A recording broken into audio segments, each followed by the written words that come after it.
வணக்கம். நான் உங்கள் சுப்புலக்ஷ்மி. குழந்தை வளர்ப்பு அறிவியல். அந்த புக்க நம்ம ரிவ்யூ பண்ணிட்டுருக்கோம். அந்த வகையில நம்ம இன்னைக்கு ஒரு சூப்பரான டாபிக் வந்து அந்த புக்லருந்து நம்ம இன்னைக்கு பார்க்க போறோம். என்ன டாபிக் அப்படின்றத பார்க்கறதுக்கு முன்னாடி, ஒரு 3 வயசு பையன் அ தன்னுடைய டாய்ஸ வந்து அவனுடைய ஃப்ரெண்ட்ஸுக்கு யாருக்குமே அவன் ஷேர் பண்றதில்ல.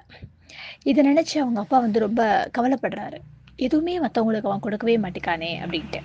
அது மாதிரி ஒரு 19 வயசு பையன் வந்து 2 முறை எக்ஸாம் எழுதி ஃபெயில் ஆயிட்டான். இத நினைச்சு அவங்க அம்மா வந்து ரொம்ப ஃபீல் பண்றாங்க. இவன் இப்படி இருக்கானே அப்படின்ட்டு. மோஸ்ட்டா எல்லா பேரண்ட்டும் சொல்ற ஒரே ஒரு விஷயம் என்ன தெரியுமா? அவங்களுடைய எதிர்பார்ப்புக்கு தகுந்த மாதிரி அந்த குழந்தைங்க வந்து நடந்துக்கல. இதுதான் வந்து எல்லா பேரண்ட்டும் வைக்கிற ஒரு முக்கியமான ஒரு விஷயம். ஏன்னா, பேரண்ட்டோட எதிர்பார்ப்பு வந்து நியாயமானது தான். தான் குழந்தைகிட்ட தான் குழந்தை இப்படி இருக்கணும், தான் குழந்தை இந்த மாதிரி பண்ணணும் அப்படின்றத அவங்க எதிர்பார்க்கிறது கரெக்ட்டு. ஆனா, அந்த எதிர்பார்ப்புக்கு தகுந்த மாதிரி அந்த குழந்தைங்க அந்த இடத்துல நடக்கல அப்படிங்கும்போது தான் பிரச்சனை அப்படின்னு ஒண்ணு ஒண்ணு வருது. ஓகேவா? ஸோ, இப்போ அந்த குழந்தையோட எதிர்பார்ப்புக்கு நம்ம எதிர்பார்க்குறோம் இல்லையா? குழந்தைகிட்ட அந்த திறமையோ, அந்த இதையோ நம்ம எதிர்பார்க்குறோம் அப்படின்னா, நாம குழந்தைங்களுக்கு என்ன செஞ்சோம்? அவங்களுடைய திறமைய வெளிப்படுத்துறதுக்கு நம்ம எந்த மாதிரி உ உதவணும்? நாம என்ன செஞ்சோம்? அப்படின்றது தான் இந்த ஆத்தர் வந்து சொல்ல வராரு. ஸோ, ஒரு குழந்தை உண்மையிலே எப்படிப்பட்ட குழந்தை? அந்த குழந்தைக்கு நம்ம எப்படி தன்னம்பிக்கைய வந்து குடுக்கணும்? அப்படின்றது தான் இந்த டாபிக். அதாவது குழந்தைகளுக்கு நம்பிக்கையை வர வையுங்கள். அதுதான் 2வது டாபிக்.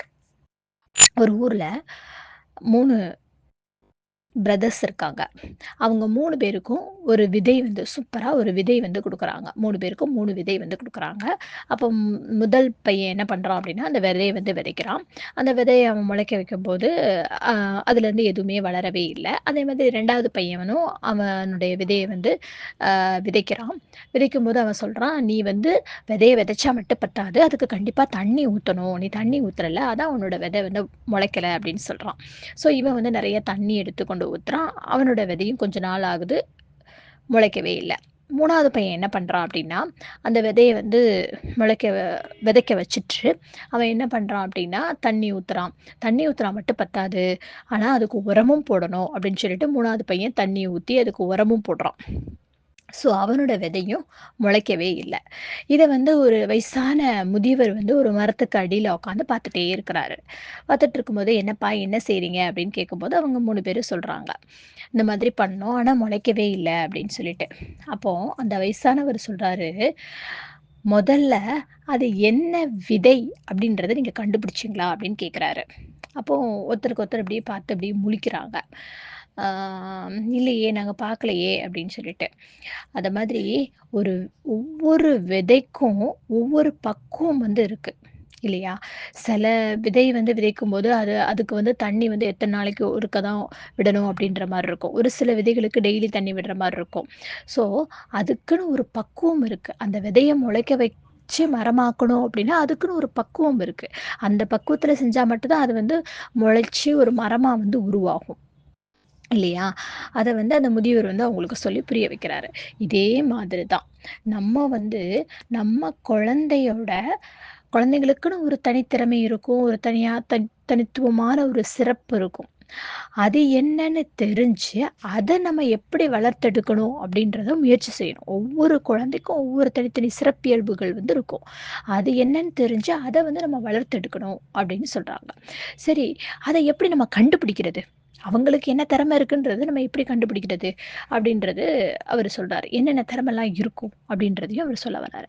அதாவது ஒரு அமெரிக்கால உள்ள ஒரு பல்கலைக்கழகத்தில உள்ள ஒரு ஆசிரியர். அவர் பேர் வந்து ஹார்வர்ட். அவர் வந்து மல்டி இன்டெலிஜென்ஸ் அப்படின்ற ஒரு ஒரு பன்முக அறிவ வந்து சொல்றாரு. என்ன அப்டின்னா, நார்மலா ஒரு மனுஷன் இருக்கான் அப்டின்னா, ஒரு மனுஷனுக்கு 8 விதமான அறிவுகள் வந்து இருக்குமாம். அது என்ன அறிவு அப்டின்னு சொன்னா, ஃபர்ஸ்ட்டு வந்து என்ன சொல்றாரு அப்டின்னா, உடல் அறிவு. அதாவது என்னன்னா, அவன் வந்து இப்போ வந்து சிலவங்க வந்து அவங்க செய்கையாலேயே பேசுவாங்க. அவங்க ஒரு பாட்டா இருக்கட்டும், ஒரு டான்ஸா இருக்கட்டும், மோனோ ஆக்ட்ன்னு சொல்லுவாங்க இல்லையா? அவங்க வந்து அந்த இத வந்து சொல்லுவாங்க. பாட்டுன்னா, அந்த பாட்டுக்கு வந்து அவங்க ஆக்ஷன் மட்டும் சொல்லுவாங்க. மத்தவங்க அந்த பாட்ட கண்டுபிடிப்போம். ஸோ அந்த மாதிரி இதுல உடல் அசைவு, அம் அப்புறம் வந்து உடல்ல உள்ள அந்த மொழிய வந்து நல்லா பயன்படுத்துவாங்க. அதுக்கு வந்து உடல் அறிவு அப்படின்னு சொல்றாரு. 2வது வந்து சக மனித உறவு சார்ந்த அறிவு. சில பேர் என்ன பண்ணுவாங்க அப்டின்னா, நல்லா பழகுவாங்க. சில குழந்தைங்க பார்த்தீங்க அப்டின்னா, அவங்க வீட்டுக்கு வர்றவங்க கூட உடனே மிங்கிள் ஆயிருவாங்க. நல்லா பழகுறது, பேசுறது அந்த மாதிரி இருப்பாங்க. அப்புறம் நெறைய விழாக்கள்ல வந்து அவங்களே ஈஸியா போய் வாலண்டியர்ஸா பங்கு பெறுவாங்க. ஸோ அந்த மாதிரி இருப்பாங்க. அந்த அறிவு. அத வந்து சக மனித உறவு சார்ந்த அறிவு அப்டின்னு சொல்றாரு. தர்க்க அறிவு. அதாவது இந்த ஆ இதெல்லாம் இருக்கு இல்லையா? கியூபிக் சால்வர் இந்த மாதிரி இது, அதெல்லாம் வந்து அந்த சிந்திக்கிற திறமை, அந்த கால்குலேஷன் எவ்வளோ கஷ்டமான கால்குலேஷன் கட கட கட கடன்னு போட்டுருவாங்க. அத வந்து தர்க் தர்க்க அறிவு அப்படின்னு சொல்றாரு அவரு.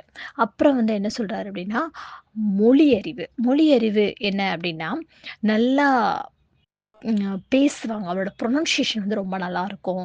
அப்புறம் விவாதங்கள், பட்டிமன்றம் அந்த மாதிரி இதில வந்து பார்ட்டிசிபேட் பண்ணுவாங்க. அது வந்து மொழி அறிவு அப்படின்னு சொல்றாரு. காட்சி அறிவு அப்படின்னா, அவங்க வந்து என்னன்னா, ஆ நெறைய சிந்திப்பாங்க. அப்புறம் வந்து நல்ல ட்ராயிங் வந்து சூப்பரா வரைவாங்க. ஓவியம் வரையிறது, அந்த மாதிரி இருக்கிறத காட்சி அறிவு அப்படின்னு சொல்றாரு. அடுத்தது இசை அறிவு. அதாவது நார்மலாவே அவங்க நல்லா சூப்பரா பாட்டு பாடுவாங்க. அந்த மாதிரி இருக்கிறத இசை அறிவுன்னு சொல்லலாம். சுயம் சார்ந்த அறிவு. அ இவங்க வந்து எப்படி இருப்பாங்க அப்படின்னா, சுயமா சிந்திப்பாங்க. எனக்கு இது பிடிக்கும்னா பிடிக்கும். இது பிடிக்காதுன்னா எனக்கு பிடிக்காது. அப்படின்னு அவங்களோட உணர்ச்சிய வந்து ரொம்ப உறுதியா வெளிப்படுத்துவாங்க. இது வந்து சுயம் சார்ந்த அறிவு. ஆ 8வது அறிவு என்ன சொல்றாரு அப்படின்னா, இயற்கை காட்சிகள் சார்ந்த அறிவு. இது என்ன அப்படின்னா, அந்த ஸ்டாம்ப் கலெக்ட் பண்றது, அப்புறம் செல்லப்பிராணிகள் வளர்ப்பது, இந்த மாதிரி டாய் இதெல்லாம் வளர்ப்பாங்க இல்லையா? பெட் அனிமல் அந்த மாதிரி இது வந்து இயற்கை காட்சி சார்ந்த அறிவு அப்படின்னு சொல்றாங்க. இந்த மாதிரி ஆ ஒரு ஒரு விஷயம் என்ன அப்படின்னா, இது எல்லாமே எல்லாருக்கும் இருக்குமா அப்படின்னா, கண்டிப்பா இருக்கும். இந்த 8 அறிவு இல்லாத மனுஷங்க யாருமே இருக்க முடியாது. ஒரு மனுஷன் இருந்தான்னா, அவனுக்கு இந்த 8 அறிவு இருக்கும். ஆனா, ஏதாவது ஒண்ணு சார்ந்த அறிவு வந்து அவனுக்கு ரொம்ப அதிகமா இருக்கும். அதாவது இசை அறிவு வந்து சில பேருக்கு ரொம்ப நல்லா இருக்கும். நல்லா பாட்டு பாடுவாங்க, நல்லா இது பண்ணுவாங்க. ஆனா, மற்ற மனுஷங்களோட பேசுறது, மிங்கிள் ஆகுறது வந்து கம்மியா இருக்கும். அதே நேரத்தில ஒரு சில பேர் வந்து என்ன பண்ணா, நெறைய இந்த பெட் அனிமல்ஸ்லாம் ரொம்ப அழகா பாசமா வளர்ப்பாங்க, இது பண்ணுவாங்க. ஆனா, இந்த கியூபிக் சால்வர் இந்த மாதிரி சிந்திக்கிற திறமை வந்து அவங்களுக்கு கம்மியா இருக்கும். ஆனா, எல்லாருக்குமே எல்லா அறிவும் உண்டு. ஆனா, ஒரு சில பேருக்கு ஒரு அறிவு அதிகமா இருக்கும், ஒரு அறிவு கம்மியா இருக்கும் அப்படின்னு சொல்றாரு. ஸோ, அ இந்த திறமை வந்து இத வந்து நம்ம கண்டுபிடிக்கணும். குழந்தைங்க கிட்ட எந்த திறமை இருக்கு அப்படின்றத கண்டுபிடிச்சு, அத வந்து நம்ம வந்து ஆ மேலும் அத வந்து வளர்த்தெடுக்கிறதுக்கு நம்ம வந்து அவங்களுக்கு உதவி செய்யணும் அப்படின்னு சொல்றாரு. சரி, ஆம் இது உங்க குழந்தைக்கு இதுல எந்த அறிவு இருக்கு அப்படின்னு நம்ம எப்படி கண்டுபிடிக்கிறது? கண்டுபிடிக்கணும் இல்லையா? நம்ம குழந்தைக்கு இதுல என்ன அறிவு இருக்கு அப்படின்றத நம்ம முதல்ல கண்டுபிடிக்கணும் ஃபர்ஸ்ட்டு. அதுக்கு என்ன சொல்றாரு அப்படின்னா, அவரு வந்து அதுக்கு ஒரு வெப்சைட் வந்து சொல்றாரு. அந்த வெப்சைட்ல சில கொஸ்டின்ஸ் வந்து இருக்கும். என்ன அப்படின்னா, ஆம் அதாவது இப்போ ஃபார் எக்ஸாம்பிளுக்கு இப்போ வெஜிடேரியனா, நான் வெஜிடேரியனா அப்படின்றது. அந்த நான்வெஜ்ல அவங்களுக்கு என்ன பிடிக்கும்? சிக்கன் பிடிக்குமா? மட்டன் பிடிக்குமா? ஸோ மட்டன்ல எந்த டிஷ் அவங்க அதிகமா சாப்பிடுவாங்க? இந்த மாதிரி நெறைய கொஸ்டின்ஸ் எல்லாம் கேட்கும்போது, அது ரிலேட்டடா நெறைய கொஸ்டின்ஸ் கேட்கும்போது, ஸோ அவங்களுக்கு பர்ட்டிகுலரா அப்ப இந்த டிஷ் அவங்களுக்கு பிடிக்கும் அப்படின்றத நம்மளால ஃபைண்ட் அவுட் பண்ண முடியும். அந்த மாதிரி அவரு வந்து ஒரு வெப்சைட் சொல்றாரு. அந்த வெப்சைட்ல போயி அத அத வந்து என்ன சொல்றாரு அப்படின்னா, ஒரு வருஷத்துக்கு 1 வருஷம் இல்ல 2 வருஷத்துக்கு ஒருக்கவாது அந்த இத வந்து அவங்கள ஃபில் பண்ண சொல்லணும். அவங்க ஃபில் பண்ண சொல்லும்போது, அவங்களுக்கு எதுல அதிகமா இன்ட்ரெஸ்ட் இருக்கு அப்படின்றது வந்து நமக்கு கண்டுபிடிக்கும். அந்த 8 அறிவு சொன்னேன் இல்லையா? அந்த 8 அறிவுல அவங்களுக்கு எது மேக்ஸிமம் பிடிச்சிருக்கு அப்படின்றத நம்மளால அண்டர்லைன் பண்ணி காமிக்க முடியும். ஏன்னா குழந்தைங்க வளர, வளர அவங்களுடைய மனநிலைமைய வந்து நம்ம வந்து ஆ ஈஸியா புரிஞ்சுக்க முடியும். அவங்களுக்கு எதுல இன்ட்ரெஸ்ட் இருக்கு அப்படின்றத. அப்புறம் வந்து அத வந்து வளர்த்தெடுக்கிறதுக்கு நம்ம வந்து ஆ அவங்களுக்கு நெறைய பிராக்டிஸ் குடுக்கணும் அப்படின்றத வந்து சொல்றாரு. ஸோ, இப்போ வந்து அ இத வந்து எப்படி லிங்க் பண்ணலாம் அப்டின்னா, இப்போ வந்து அ ந நார்மலா அ ஒரு குழந்தைக்கு வந்து ஓவிய திறமை வந்து ரொம்ப சூப்பரா ஓவியம் வரையுது அப்டின்னா, அந்த குழந்தைக்கு நம்ம என்ன பண்ணலாம் அப்டின்னா, இப்போ சயின்ஸ் படிக்கிறா அப்டின்னா, சயின்ஸ்ல அழகா அவள வரைய சொல்லி, இப்போ ஹார்ட்ட பத்தி அழகா வரைய சொல்லி, அதில வந்து எக்ஸ்ப்ளைன் பண்ணலாம். இதில வந்து இந்த போர்ஷன்ஸ் இருக்கு. இது பிளட்ட வந்து இப்டி பம்ப் பண்ணி இப்டி இது பண்ணுது. அப்படின்ற மாரி அத வந்து அந்த லிங்க் பண்ணி அவங்களுக்கு வந்து அவங்களுடைய அவங்களுக்கு அந்த அறிவு வந்து அதிகமா இருக்கு. ஸோ, அத வந்து அவங்களுடைய சப்ஜெக்ட்ல நம்ம வந்து இது ரிலேட் பண்ணி அவங்கள வந்து ஈஸியா படிக்க வைக்கலாம். அப்படின்றத வந்து சொல்றாரு. அதேமாரி ஓவியம் அழகா வரைவாங்க. அப்படின்னாலும் அத ஈஸியா அவங்களால ரிலேட் பண்ணி அவங்க அடுத்த இத கத்துக்க முடியும் அப்படின்றதையும் சொல்றாரு. அதுக்கப்புறம் என்ன சொல்றாரு அப்படின்னா, ஆ ஒரு குழந்தைக்கு எது பிடிக்கும்? எது பிடிக்காது? அப்படின்றது வந்து ஆ ஒரு சின்ன ஸ்டோரி மூலமா சொல்லலாம். ஒரு 13 வயசு பொண்ணு இருக்கா. அவ வந்து ரொம்ப கஷ்டப்பட்டு மேக்ஸ் வந்து படிச்சுட்ருக்கா. அவளுக்கு வந்து மேக்ஸ்னா பிடிக்கவே பிடிக்காது. அவளுக்கு வந்து சுத்தமா வரவே வராது. ஸோ, அவ வந்து என்ன பண்றா அப்டின்னா, ஆம் நான் எப்படி மேக்ஸ் பண்றது அப்படின்னு ரொம்ப கவலையோட இருக்கா. அப்ப அவங்க அம்மா, அப்பா என்ன பண்றாங்க அப்படின்னா, அவங்களுக்கு என்னன்னா மேக்ஸ் நல்லா போடணும் தான் குழந்தை அப்படின்றதுனால அவள வந்து டியூஷன்லாம் சேர்த்து விடுறாங்க. அப்ப இந்த ஆத்தர் கிட்ட வந்து சொல்றாங்க. சொல்லும்போது, அந்த குழந்தைய இந்த ஆத்தர் வந்து பார்க்குறாரு. பார்த்து அந்த குழந்தைகிட்ட பேசும்போது, அந்த குழந்தைக்கு டிராயிங் வந்து ரொம்ப அழகா வருது. ஆனா, இவங்க என்ன பண்றாங்க அப்டின்னா, மேக்ஸ் நல்லா பண்ணணும் அப்டின்றதுனால, மேக்ஸுக்கு நெறைய டியூஷன்ஸ் இதெல்லாம் போட்டு வந்து அத வந்து அப்டியே டம்ப் பண்றாங்க. என்ன சொல்றாங்க அப்டின்னா, எது வருமோ அந்த இதுல அவங்கள வந்து போடுங்க. அந்த குழந்தைக்கு டிராயிங் சூப்பரா வருது அப்டின்னா, அந்த குழந்தைய டிராயிங் கிளாஸ்ல போடுறது தான் நல்லது. மேக்ஸுக்கு போயி அவள நெறைய நேரம் போட்டு அத வந்து அவங்கள வந்து ஸ்ட்ரெஸ் பண்ணக்கூடாது அப்டின்றத சொல்றாங்க. ஜஸ்ட் அவங்க அத கத்துக்கிட்டா லைட்டா மேக்ஸ் ஒரு ஒரு மீடியமா படிக்கிற அளவுக்கு போதும். அத போய் புஷ் பண்ணாதீங்க அப்டின்றத வந்து சொல்றாரு. அதுக்கப்புறம் என்ன சொல்றாரு அப்டின்னா, ம் இந்த குழந்தைங்களோட மனச புரிஞ்சுக்கொள்றது சம்மந்தமா இன்னொரு விஷயத்தையும் இவரு வந்து உருவாக்கியிருக்காரு. அதாவது என்ன அப்டின்னா, ஆ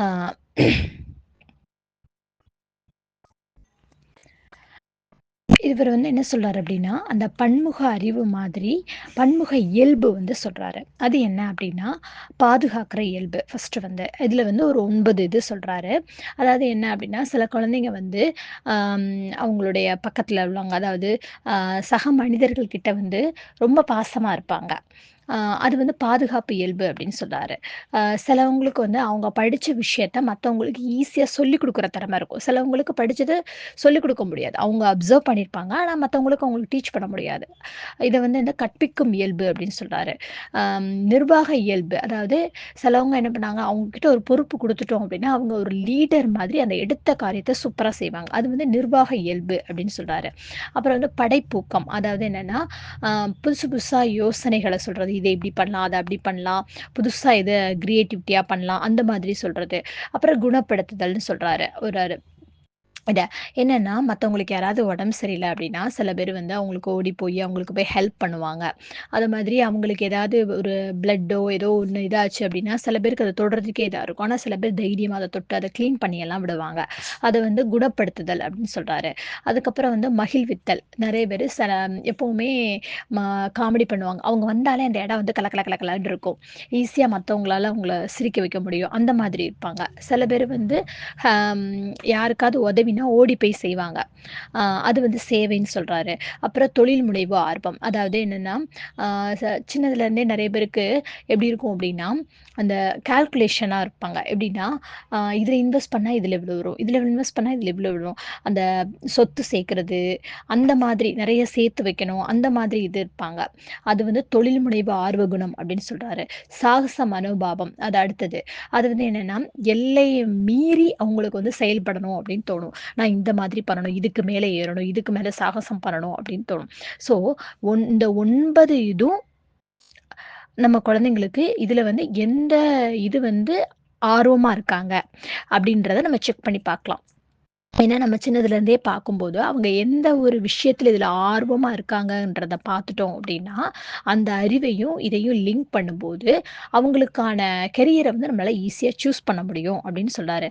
உதாரணத்துக்கு, ஒரு குழந்தை வந்து ந நல்லா ம் மத்தவங்களுக்கு வந்து இப்போ ஒருத்தவங்களுக்கு ஏதோ அடிபட்டுருக்கு அப்டின்னா, அவங்க வந்து அத பத்தி பயப்படாம அவங்களுக்கு போய் ஹெல்ப் பண்ணி, அந்த இதெல்லாம் தொடச்சு விடுறாங்க, இது பண்ணாங்க. அவங்க ஃப்யூச்சர்ல வந்து ஒரு மருத்துவராவோ, ஒரு நல்ல டாக்டராவோ ஆ ஒரு நர்ஸாவோ வரதுக்கு நெறைய வாய்ப்பு இருக்கு அப்படின்னு சொல்றாரு. அது மாதிரி அம் இந்த இதெல்லாம் பண்ணுவாங்க இல்லையா? அ சேவை துறையிலலாம் ஈடுபடுறவங்க, அந்த மாதிரி இது பண்றவங்களுக்கு அந்த ஹெல்பிங் மைண்ட் வந்து ஆம் அவங்களுக்கு இந்த சர்வீஸ்லாம் இது பண்ணுவாங்க இல்லையா? அந்த மாதிரி இருக்கிறவங்களுக்கு அந்த டேலண்ட் இருக்கு அப்படின்றத நம்மளால ஈஸியா ஃபைண்ட் அவுட் பண்ண முடியும் அப்படின்றாரு இந்த ஆத்தர்.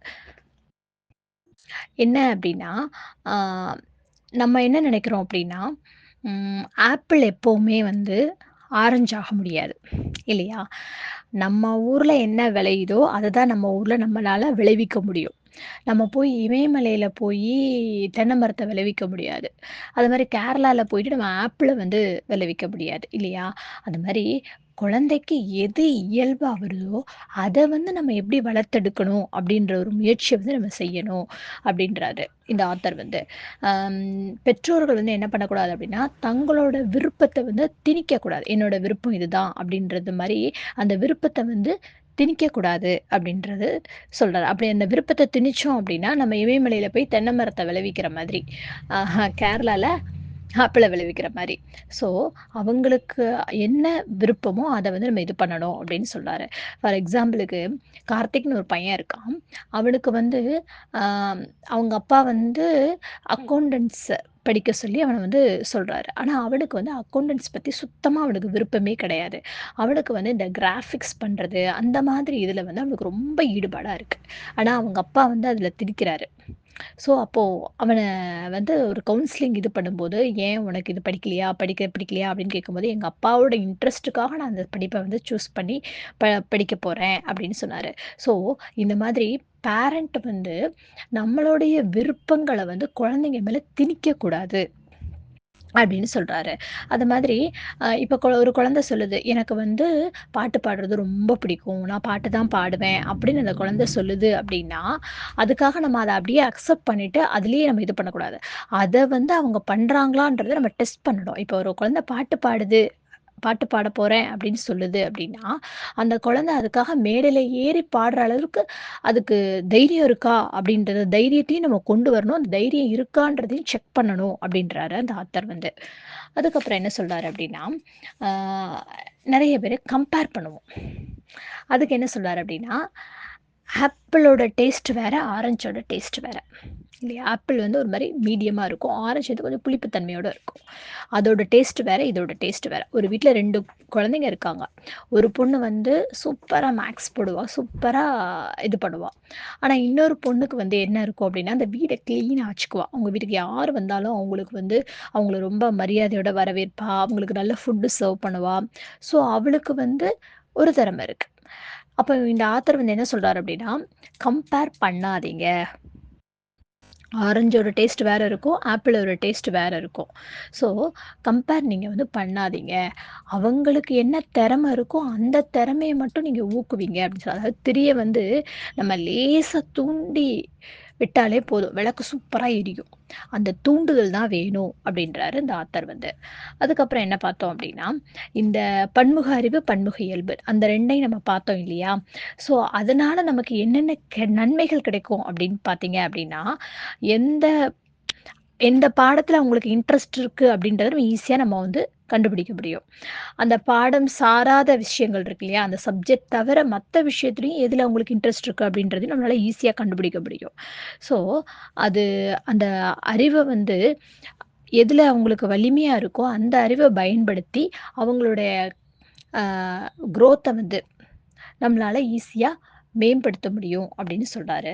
அது மாதிரி அவங்களுக்கு இப்போ ஒரு குழந்தை இருக்கு அப்படின்னா, அந்த குழந்தைக்கு எந்த பிரிவு சூஸ் எந்த பிரிவு அவங்களுக்கு பிடிக்கும் அப்படின்றத ஈஸியா நம்மளால அவங்களுக்கு சொல்லிக் குடுக்க முடியும். உனக்கு இந்த பிரிவு வந்து அம் பிடிச்சிருக்கு. நீ இத வந்து சூப்பரா பண்ற அப்படின்றது அந்த குழந்தைக்கே தெரியும்.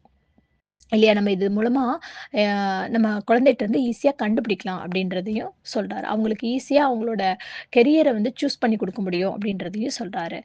ஸோ, பிறப்பா, வளர்ப்பா அப்படின்னு இன்னொரு இது இருக்கு. அதாவது சில குழந்தைங்க சில பேர் கேட்பாங்க, "இதுங்க குழந்தைங்கலாம் எப்படி இப்படி பாடுது? பிறக்கும்போதே இதுக்கெல்லாம் அந்த ஞானம் இருக்குமா?" அப்படின்னா, கண்டிப்பா சொல்றாங்க. பிறக்கும்போதே சான்ஸ்கிரிட்ல இதுல படி பார்த்தீங்க அப்படின்னா, பிறக்கும்போதே அந்த சில குழந்தைங்களுக்கு அந்த ஞானத்தோட தான் பிறந்திருக்கும். ஸோ, அதுக்கப்புறம் மேற்கொண்டு குடுக்குற அந்த முயற்சியினால, அவங்க குடுக்குற அந்த கிளாஸஸ் அந்த இதுனால அவங்க வந்து ரொம்ப சிறப்பா செயல்படுவாங்க. ஆ அதுக்கப்புறம் ஆ சில பேருக்கு வந்து ஆ கவிதை எழுதுற திறமை இருக்கும். ஸோ, அந்த கவிதை எழுதுற திறமை இருக்கும்போது, அந்த கவிதை எழுதுறதுக்குரிய அதற்கான ஒரு தமிழ் ஆசிரியர்கிட்டயோ, இதுகிட்டயோ மத்தவங்க கிட்டயோ போகும்போது தான் அந்த திறமைய வந்து நம்மளால வளர்த்தெடுக்க முடியும். மேபி அந்த திறமை இருந்தும், நம்ம அதுக்கான ப்ராப்பரான கோச்சிங்கோ, ஏதோ குடுக்காம இருந்தோம் அப்படின்னா, அத வந்து நம்மளால வளர்த்தெடுக்க முடியாது அப்படின்னு சொல்றாரு. பிறப்பா அதான் வளர்ப்பா அப்படின்னு சொல்றாரு. பிறப்பிலயும் கொஞ்சம் இருக்கு. அத நம்மளும் வளர்த்தெடுக்கணும் அப்படின்றதையும் சொன்னாரு. அ நம்மோ அவங்களுடைய தன்னம்பிக்கைய வளர்த்தெடுக்கணும் அப்படின்னா, அவரு சொல்ற ஒரு 2வது விஷயம் என்ன அப்படின்னா, நம்ம வந்து அந்த சூஸ் பண்ற ஆப்ஷன வந்து, இது சூஸ் பண்ணு அப்படின்ற ஆப்ஷன வந்து நம்ம குழந்தைங்க கிட்ட குடுக்கணும் அப்படின்னு சொல்றாரு. நம்ம எல்லாருக்குமே என்ன ஆசை அப்படின்னா, குழந்தைங்க வந்து தன்னா தானே எந்திரிச்சு, தானே அவளோட வேலைய செஞ்சு, தானே படிச்சு, தானே ஹோம் ஒர்க் பண்ணி, மத்தவங்கள டிபெண்ட் பண்ணி, இண்டிவிஜுவலா அவங்களே அவங்கள வேலை செய்யணும்னு தான் ஆசை. ஆனா நம்ம அப்படி செய்ய விடுவோமா அப்படின்னா, கண்டிப்பா கிடையாது.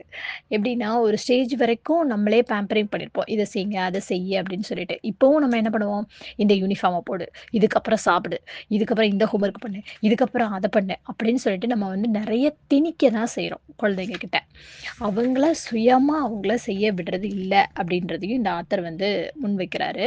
ஆ முக்கியமா குழந்தைங்க ஒரு டாய்ஸ் கேட்குறாங்க அப்படின்னா, அவங்க விரும்புற பொம்மையா இருக்கட்டும், அவங்க விளையாடுற விளையாட்டா இருக்கட்டும், இது வந்து அவங்க சூஸ் பண்ணட்டும் அப்படின்றதையும் சொல்றாரு.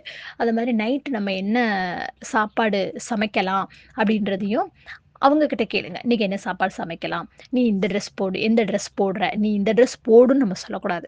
நீ எந்த ட்ரெஸ்ஸு போடுற?" அப்படின்னு கேட்கலாம். அது மாரி ம் "நீ வந்து இந்த புக்கு தான் படிக்கணும்" அப்படின்னு நம்ம சொல்லக்கூடாது. "நீ படிக்க விரும்புற புத்தகம் என்னதும்மா? சொல்லு" அப்படின்னு கேட்கலாம். அது மாரி இப்ப அவங்க பார்க்குற மூவியா இருந்தாலும் சரி, இந்த மாதிரி வ நம்ம ஒரு வீட்ட அலங்காரப்படுத்தும்போது கூட, "உனக்கு பிடிச்ச மாரி நீ அலங்காரப்படுத்து" அப்படின்னு சொல்லணும். அந்த மாதிரி இந்த ஆத்தர் வந்து சொல்றாரு. ஸோ நெறைய விஷயங்கள வந்து திணிக்கவும் செய்யாதீங்க, கம்பேரிசனும் பண்ணாதீங்க. அவங்களோட விருப்பத்துக்கு ஏத்த மாரி அவங்கள செய்ய வைங்க அப்படின்றதையும் சொல்றாரு. அது மாதிரி படிப்பா, விளையாட்டா அப்படின்னு பார்க்கும்போது, நம்ம என்ன பண்றோம் அப்படின்னா, ஆ முதல்ல படி. அதுக்கப்புறம் போய் விளையாடு. அப்படின்னு சில பேர் சொல்லுவாங்க. சில பேர் என்ன சொல்லுவாங்க, "கண்டிப்பா நீ இப்போ படிச்சே ஆகணும்." அப்படின்னு சொல்லுவாங்க. ஸோ, ஒரு பையன் ஜாலியா விளையாண்டுட்டே இருக்கான் ஒரு வீட்டுக்குள்ள. அவங்க பெரியவங்கலாம் எல்லாரும் உட்காந்து பேசிட்டு இருக்காங்க. அவன் என்ன பண்றான், வீட்டுக்குள்ள அங்கேயும், அங்கேயும் ஓடி, ஓடி, ஓடி, ஓடி, ஓடி, ஓடி, ஓடி, ஓடி விளையாடுறான். அப்புறம் செல்ஃப்ல இருக்க புக் எல்லாம் எடுத்து போடுறான். அவங்க அம்மா ஒரு ஸ்டேஜ்ல, "நீ ஏன்டா இப்படி பண்ற?" அப்படின்னு கேட்குறாங்க. அப்போ அவங்க வீட்ல உள்ள பெரியவர் ஒருத்தவங்க வந்து, "நீ இப்ப வந்து புக்கு படிக்க போறியா? விளையாட போறியா?" அப்படின்னு கேட்குறாரு. அப்ப அவன் சொல்றான், "நான் விளையாட போறேன். விளையாண்டுட்டு வந்து நான் புக் படிக்கிறேன்" அப்படின்றான். சரி ஓகே. அப்படின்னு சொல்லிட்டு அந்த குழந்தை வந்து ஒரு 10 நிமிஷம், 15 நிமிஷம் வெளியில போய் ஜாலியா விளையாண்டுட்டு வரான். விளையாண்டுட்டு வந்து அவன் எடுத்து போட்ட செல்ஃப்ல இருந்த புக்லேருந்து ஒரு புக் எடுத்து படிக்கிறான். இது மாரி தான். நம்ம வந்து என்ன சொல்றோம் அப்படின்னா, "ஃபர்ஸ்ட்டு படி. அதுக்கப்புறம் போய் விளையாடு." அப்படின்னு நம்ம சொல்றோம் இல்லையா? ஸோ இந்த மாதிரி அம் அவங்களுக்கு வந்து அவங்க வந்து சூஸ் பண்ற அளவுக்கு அவங்களுக்கு ஒரு ஒரு 2 ஆப்ஷன் குடுங்க அப்படின்றத வந்து இந்த ஆத்தர் வந்து சொல்றாரு. அதாவது வாய்ப்புக்கள வந்து அவங்களுக்கு உருவாக்கி மட்டும் நம்ம கொடுத்தா போதும். ஆ தீர்மானத்த வந்து அவங்கள எடுக்க விடுங்க. டிசிஷன வந்து அவங்க 2 ஆப்ஷன் குடுங்க. அதுல ஒரு டிசிஷன அவங்க எடுக்கட்டும் அப்படின்றதையும் இந்த ஆத்தர் வந்து அத தெளிவா சொல்றாரு. அப்புறம் இந்த அப்படி நம்ம செய்யும்போது என்ன ஆகும் அப்படின்னா, அந்த குழந்தைங்களுக்கு ஒரு மன நிறைவா இருக்கும். நம்மளையும் ஆ கன்சிடர் பண்றாங்க. நம்ம மேலயும் பாசமா இருக்கிறாங்க அப்படின்றது வந்து தோணும். அதாவது வாழ்க்கை அப்படின்னாலே என்னது? உறவுகள் சேர்ந்தது தான் வாழ்க்கை இல்லையா? நம்ம என்ன நினைக்கிறோம் அப்டின்னா, நம்ம ஒரு சில பேர் நம்ம குழந்தைக்கு அளவுக்கு அதிகமா பாசம் காட்டுறோம். பாசம் காட்டும்போது, ஐயோ! நம்ம இவ்ளோ அதிகமா பாசம் காட்டுனா நாளைக்கு அந்த குழந்தை கெட்டு போயிருமோ! அப்டின்னு நம்ம நெனைப்போம். இல்லையா? அந்த மாதிரி குழந்தைங்க கிட்ட பாசத்த எந்த நிபந்தனையும் இல்லாம காட்டுங்க அப்படின்றாரு. நிபந்திக்காதீங்க. நான் இப்ப பாசம் காட்டுறேன். இதுக்கப்புறம் இத செய்யணும் அப்படின்ற மாரி எந்த நிபந்தனையும் இல்லாம அவங்க கிட்ட நம்ம வந்து அன்ப வந்து பொழியணும் அப்படின்னு சொல்றாரு. அது மாதிரி அவங்க ஒரு பிசிக்கல் டச் வந்து எப்போதுமே இருக்கணும் குழந்தைங்க கிட்ட. அவங்கள வந்து கட்டி அணைக்கிறது, ஹக் பண்றது, அ அவங்க கைய பிடிச்சு நடக்கிறது, இந்த மாதிரி இதெல்லாம் வந்து இருக்கணும் அப்படின்னு ஸோ இந்த மாதிரி இருக்கிற குழந்தைங்க வந்து அ உணர்வுபூர்வமாவும் சரி, ரொம்ப நிதானமா இருப்பாங்க. அவங்க வந்து கரெக்ட்டா நடந்துக்குவாங்க அப்படின்றதையும் இந்த ஆத்தர் வந்து சொல்லுவாரு. ஃபியூச்சர்ல அவங்க வந்து அவங்க வாழ்க்கை துணையோடையும், அவங்களோட குழந்தைகளோடையும் ரொம்ப ஒரு ஆத்மார்த்தமான உறவு வந்து மெயின்டெயின் பண்ணுவாங்க அப்படின்றதையும் சொல்றாங்க. அது மாதிரி குழந்தைங்கள எப்போதுமே பாராட்டி தான் பேசணும் அப்படின்றதையும் இந்த ஆத்தர் சொல்றாரு. பாராட்டி பேசணும்னா ஓவரா வந்து புகழக்கூடாது. எல்லாத்தையும் "நீ இது சூப்பர், நீ அது சூப்பர்" அப்படின்னும்போது அந்த குழந்தை நம்மள பாராட்டுவாங்க அப்படின்றதுக்காகவே அது வந்து செய்ய ஆரம்பிச்சுரும். ஸோ ஓவராவும் பாராட்டாதீங்க அப்படின்றதையும் சொல்றாரு. அது மாரி ஒரு குழந்தை அழகா ஒரு ட்ராயிங் போட்டிருக்கா. ட்ராயிங் போட்டுட்டு அவங்க அப்பா கிட்ட வந்து காமிக்கிறா. அப்ப காமிக்கும்போது அவங்க அப்பா வந்து அந்த பேப்பர் படிக்கிற இதுல ரொம்ப மும்முரமா பேப்பர் படிச்சுட்டுருக்காங்க. இந்த குழந்தை வந்து காமிக்கும்போது அவங்க அப்பா வந்து அ ரொம்ப "சூப்பர், சூப்பர்" அப்படின்னு சொல்லிட்டுறாங்க. ஆனா ஏன் அப்படின்னா, அவங்க அப்பா வந்து அந்த குழந்தைகிட்ட பேச அவங்களுக்கு நேரம் இல்ல. அவங்களுக்கு அந்த பேப்பர்ல உள்ள என்ன விஷயம் இருக்கு அப்படின்றத படிக்கணும். அதனால ஓகே சூப்பர் அப்படி அந்த மாதிரி அதாவது அவங்க வரைஞ்ச ட்ராயிங் உண்மையிலேயே அழகா இருந்தா அத வந்து பாராட்டுங்க. அழகா இல்லன்னா, பரவால்ல அப்படின்ற மாரி சொல்லுங்க. ஸோ அந்த மாதிரி நீங்க வந்து இது பண்ணாதீங்க. கொஞ்ச நேரம் என்ன தொந்தரவு பண்ணாம இருந்தா போதும். நம்ம இப்ப பேப்பர் படிச்சா போதும் அப்படின்றதுக்காக ஏதோ ஒரு ஆன்ஸர் வந்து அந்த இடத்துல பண்ணாதீங்க அப்படின்றதையும் சொல்றாரு. அந்த மாதிரி அ குழந்தைங்களோட நெறைய நேரம் டைம் ஸ்பெண்ட் பண்ணுங்க. அ அப்பந்தான் வந்து அந்த அதோட முக்கியத்துவம் வந்து நெறைய விஷயங்கள்ல வந்து உங்களுக்கு வந்து உதவியா இருக்கும் அப்படின்றதையும் சொல்றாரு. அதாவது இப்போ ஒரு குழந்தை வந்து ட்ராயிங் வரைஞ்சிருக்கு அப்படின்னு சொன்னேன் இல்லையா? அதுல வந்து நம்ம கவனமா பார்க்கணும் அப்படின்றாரு. இந்த ஆத்தர் வந்து. கவனமா பாருங்க. இந்த ட்ராயிங் ரொம்ப சூப்பரா இருக்கு அப்படின்றத வந்து கவனமா பாருங்க. சப்போஸ் உங்களுக்கு அப்ப டைம் இல்ல அப்படின்னா, நீங்க வந்து சொல்லலாம். அப்பாக்கு இப்ப டைம் இல்ல. அப்பா கொஞ்ச நேரம் கழிச்சு பார்க்குறேன்டா அப்படின்னு நம்ம சொல்லலாம். அத மாரி அத வந்து கம் பர்ட்டிகுலரா ஒரு இது பண்ணுங்க. இப்போ ஒரு மவுண்டைன் வரைஞ்சிட்டு பக்கத்துல ட்ரீஸ் எல்லாம் வரைஞ்சிருக்காங்கன்னா, "நீ வரைஞ்ச மவுண்டைன் ரொம்ப சூப்பரா இருக்கு." அப்படின்னு பர்ட்டிகுலரா வந்து அத வந்து பாராட்டுங்க. அதுக்கப்புறம் அதுல கேள்வி கேட்கலாம். அ அந்த மவுண்டைன் இதெல்லாம் ட்ரீஸ் எல்லாம் வரைஞ்சிருக்கீங்க. கீழ ரிவர் வரைஞ்சிருக்கீங்க. ரிவருக்கு கீழ ஒரு பாப்பா நிக்கி. அந்த பாப்பா யாரு? அப்படின்ற மாரி அத குறிப்பிட்டு ஒரு கேள்வி கேட்கலாம். அப்படின்றதையும் சொல்றாரு. அத மாதிரி அதுல ஏதாவது கரெக்ஷன் இருந்துச்சுன்னா, அந்த ட்ரீ இருக்கு இல்லையா? ட்ரீ அழகா இருக்கு. ஆனா மேல வந்திருக்கு இல்லையா? அந்த இது மட்டும் கொஞ்சம் சரியா இல்லாத மாரி இருக்கு. அத மட்டும் கொஞ்சம் கரெக்ட் பண்ணி போட்டா சூப்பரா இருக்கும். அப்படின்ற மாரி இந்த கரெக்ஷன்ஸ் சொல்லுங்க அப்படின்றதையும் சொல்றாரு. அது மாதிரி அம் ஒரு படம் வரைஞ்சிருக்காங்க அப்படின்னா, அதுல வந்து சில சஜஷன் சொல்லலாம். "நீ இது வரைஞ்சிருக்க. இன்னும் இதுவும் வரைஞ்சா கொஞ்சம் நல்லாருக்கும்." அப்படின்ற மாரி சொல்லலாம். ஸோ இந்த மாதிரி அம் குழந்தைங்கள வந்து அவங்க செய்ற விஷயத்துல நம்ம ஃபுல்லாமே கவனிக்கணும். நம்மள வந்து லிசன் பண்றாங்க. என்ன வந்து கவனிக்கிறேன். ஏன்னா முக்கியமா வீட்ல இருக்கிற குழந்தைங்க எப்போதுமே, அ வீட்ல இருக்க பெரியவங்க எல்லாரும் அந்த குழந்தைய கவனிக்கணும் அப்படின்றதுல ரொம்ப தீர்மானமா இருப்பாங்க. ஸோ அவங்களோட நீங்க இருந்து அவங்கள கவனிங்க. அப்படி கவனிச்சீங்க அப்படின்னா, உங்களுக்கு லைஃப்ல வந்து ஃப்யூச்சர்ல வந்து உங்களுக்கு நெறைய அ குழந்தைங்க கிட்ட இருந்து உங்களுக்கு நெறைய மரியாதையும் கிடைக்கும். நெறைய பாசமும் கிடைக்கும் அப்படின்றதையும் சொல்றாரு. அப்புறம் நம்ம தான் முக்கியம் அப்படின்னு அந்த குழந்தைங்க வந்து நினைக்கணும். நம்ம தர்ற கிஃப்ட் கிடையாது. ஏன்னா, இப்ப இருக்கிற அ பிஸி லைஃப் ஷெட்யூல்ல பேரண்ட் வந்து 2 பேருமே வொர்க்கிங். ஸோ, 2 பேருமே வொர்க்கிங் அப்படிங்கும்போது, அவங்க நைட்டு வந்து வீட்டுக்கு வர்ற டைமே லேட்டா தான் இருக்கும். ஸோ, நெறைய பேரண்ட் வந்து அவங்களோட டைம வந்து குழந்தைங்க கிட்ட ஸ்பெண்ட் பண்ண முடியாது. ஸோ, இது பண்றதுக்காக என்ன பண்ணுவாங்க அப்படின்னா, நெறைய கிஃப்ட் வந்து குடுப்பாங்க குழந்தைங்களுக்கு. அவங்களோட எமோஷன்ஸ, அவங்களோட லவ்வ வந்து அவங்களால கிஃப்ட் மூலமா தான் அதிகமா வெளிப்படுத்த முடியும். ஏன்னா நெறைய நேரம் டைம் ஸ்பெண்ட் பண்ண முடியாது. இப்ப இருக்க இதுல. ஸோ நம்ம வந்து இப்ப நெறைய அன்ப கொடுத்து வளர்த்தோம் அப்படின்னா, ஃபியூச்சர்ல அது வந்து வட்டி வந்து நெறைய வட்டி முதலுமா நமக்கு நெறைய கிடைக்கும் அப்படின்றாரு இந்த ஆத்தர். ஏன்னா, ஒரு குழந்தை ஒரு அம்மா, அப்பா கூட இருக்கும்போது நெறைய ஹார்மோன்ஸ் வந்து சுரக்குமாம். அவங்க வந்து ஒரு விதமான உணர்வ வந்து உணர்வாங்க. ரொம்ப மன நிறைவா, நான் வந்து இப்ப சேஃபா இருக்கேன் அப்படின்ற மாரி ஃபீல் பண்ணுவாங்களாம். ஸோ அவங்களுக்கு அந்த மாதிரி இருக்கும்போது நேர்மறை எண்ணங்கள் அதிகமா இருக்கும் அப்படின்றாரு இந்த ஆத்தர் வந்து. ஸோ அதனால